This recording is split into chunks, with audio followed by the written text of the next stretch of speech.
And welcome back to this week's edition of Style and Empowerment Chat with Laura and Friends Radio.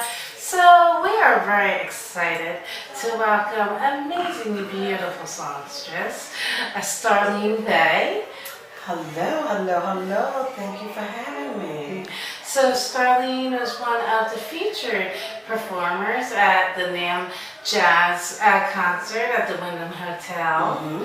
So your vocals were amazing.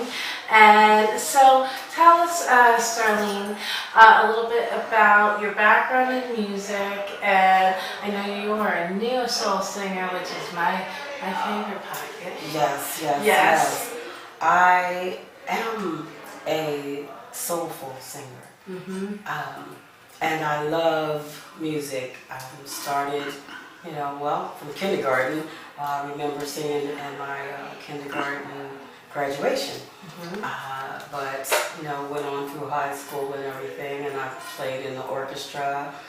So I have classical background. My uncle and my father were both singers. Mm-hmm. So I grew up with that beautiful, just eclectic type of music, and then they sang like amazing harmony.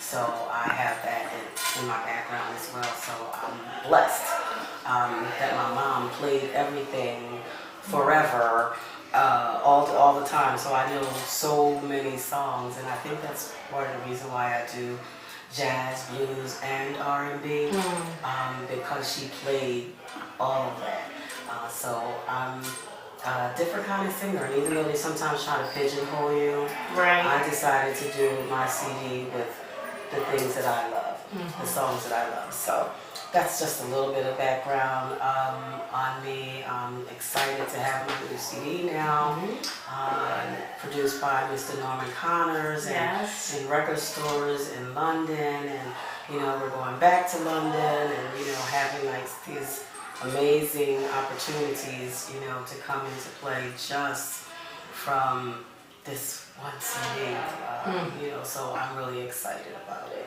And for our listeners who aren't familiar with Norman Connors, he, of course, at a very young age played with Miles Davis and John Coltrane, who are like the grandfathers of modern jazz. Absolutely. So, and of course, he attended Temple University in Juilliard. Mm-hmm. He has a background in A&R and writing for other artists as well. So, literally every layer or angle of the music industry, he has cultivated. Yes. So, to have him as your mentor, it is beyond a phenomenal. Yes. Phenomenal. And one thing about Mr. Connors is that he recognizes great talent, but he also likes to cultivate talent. Right. And that's one of his greatest joys. And he's a very humble guy.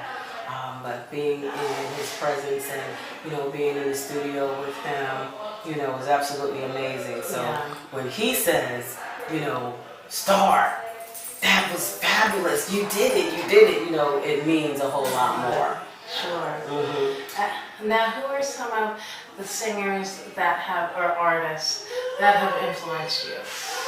Well, coming up, I listened to a lot, but I really like Nancy Wilson and Aretha and Phyllis and Anita Baker. So those were some of the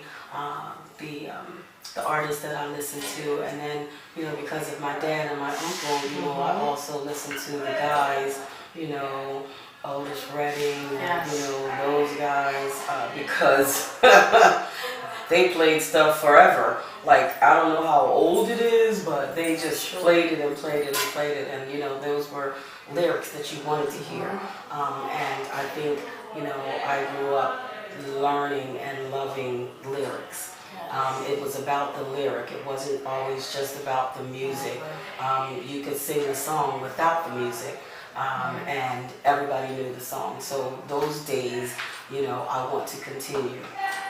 And of course, R&B music is more romantic, lush, There's more instrumentation in it. Mhm. But with soul, which of course in the 60s and 70s was also political protest music. Yes. So really the difference between R&B and soul is more about the raw emotions, Yes. you know, things that we're fighting for, Mhm. you know, things that we yearn, and it's a little bit more stripped down Yes. musically. Like soul music is definitely the vocal Mhm. is the lead off. Exactly. With R&B, you know, you throw the strings in or the sax or, you know, the layering.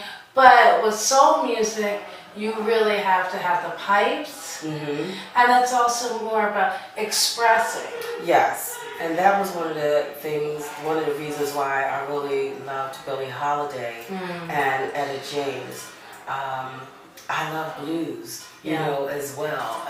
I love B.B. King, like, you know, I like to do those fun, you know, blues because it's fun and entertaining. And it's not what people think, you know, that Right. blues is so, you know, depressing. It's not. It's, you know, it's telling a story. It's really a lot like country, you know what I mean? You're And just a telling lot a of story. blues is also kind of Talking funny. trash. Yeah, it's funny and whimsical, Yes. tongue in cheek. Yes.